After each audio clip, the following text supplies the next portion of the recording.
कभी सोचा एक सामान का प्राइस कभी तो बढ़ता है कभी गिरता है, या फिर देश की इकोनॉमी रिसेशन या ग्रोथ फेज में कैसे चली जाती है? ये सब कुछ होता है दो इंपॉर्टेंट कंसेप्ट से, micro economics and macro economics. आज हम इन दोनों को सिंपलर और इजी एग्जांपल्स के साथ समझेंगे। So hello all and welcome to info कहाँ एंड इन्फो यहाँ, जहां आपको मिलेगी बेस्ट इंटरव्यू प्रिपरेशन की नॉलेज। तो शुरू करते हैं। तो माइक्रो इकोनॉमिक्स क्या है? तो माइक्रो मींस छोटा, एंड माइक्रो इकोनॉमिक्स एक छोटी लेवल पे फोकस करता है जिसमें हम इंडिविजुअल कस्टमर्स एंड बिजनेसेस को टारगेट कर। फॉर एग्जांपल, आप एक चाय की दुकान खोलते हो और डिसाइड करते हो कि चाय का प्राइस कितना होगा। अगर कस्टमर्स ज्यादा आएंगे तो आप चाय का प्राइस बढ़ा सकते हो, बट अगर कस्टमर्स कम आएंगे तो आपको चाय का प्राइस भी गिराना पड़ेगा। ये आपका पूरा डिसीजन डिमांड एंड सप्लाई पे बेस्ड है। तो ये है माइक्रो इकोनॉमिक्स का example. Now we would be talking about some important topics under micro economics. तो पहला टॉपिक है हमारा डिमांड एंड सप्लाई। जब लोग किसी प्रोडक्ट को ज्यादा चाहेंगे तो उसका प्राइस बढ़ जाएगा ऑटोमेटिकली, राइट? अगर हम मार्केट में लाइक पेट्रोल की सप्लाई कम कर दें तो उसका प्राइस ऑब्वियसली बढ़ जाएगा। क्या होता है जब किसी प्रोडक्ट का प्रोडक्शन या अवेलेबिलिटी बढ़ जाए, कि वो ज्यादा अवेलेबल है मार्केट में, तो जो उसका प्राइस है वो घट जाता है।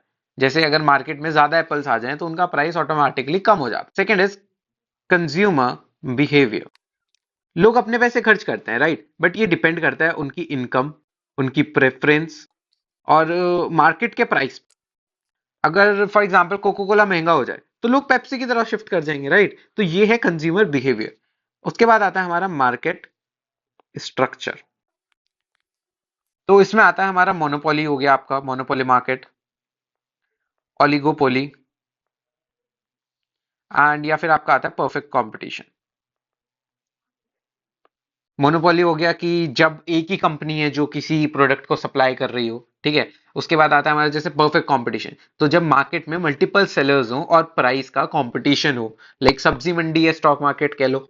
ऑलिगोपोली, जब सिर्फ कुछ ही बड़े प्लेयर्स हो, एग्जांपल जैसे कि टेलीकॉम सेक्टर में एयरटेल है, जियो है, तो वो आता है हमारा ऑलिगोपोली में, ठीक है। After that we would be talking about the pricing strategies, कि कंपनीज अपने प्रोडक्ट का प्राइस कैसे सेट करती हैं। ये डिमांड, कॉस्ट और कंपटीशन पर डिपेंड करते हैं। तो अगर हम एक एग्जांपल लें, जैसे आईफोन का प्राइस हमेशा हाई रहता है जब वो लॉन्च होता है, राइट? क्योंकि उनकी डिमांड और ब्रांड वैल्यू बहुत ज्यादा स्ट्रांग है।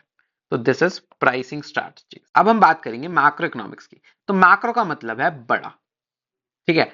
मतलब पूरी इकोनॉमी का स्टडी करता है, एक देश या दुनिया की इकोनॉमी किस तरह से चल रही है, मैक्रो इकोनॉमिक्स उस पे फोकस करता है। एग्जांपल लें, अगर हम जैसे अगर हमारे देश में इन्फ्लेशन बढ़ जाए तो जो महंगाई है ये पूरी इकोनॉमी को इम्पैक्ट कर देगा। गवर्नमेंट पॉलिसीज और इंटरेस्ट रेट्स को एडजस्ट करके इकोनॉमी को कंट्रोल करने की कोशिश करी जाती है।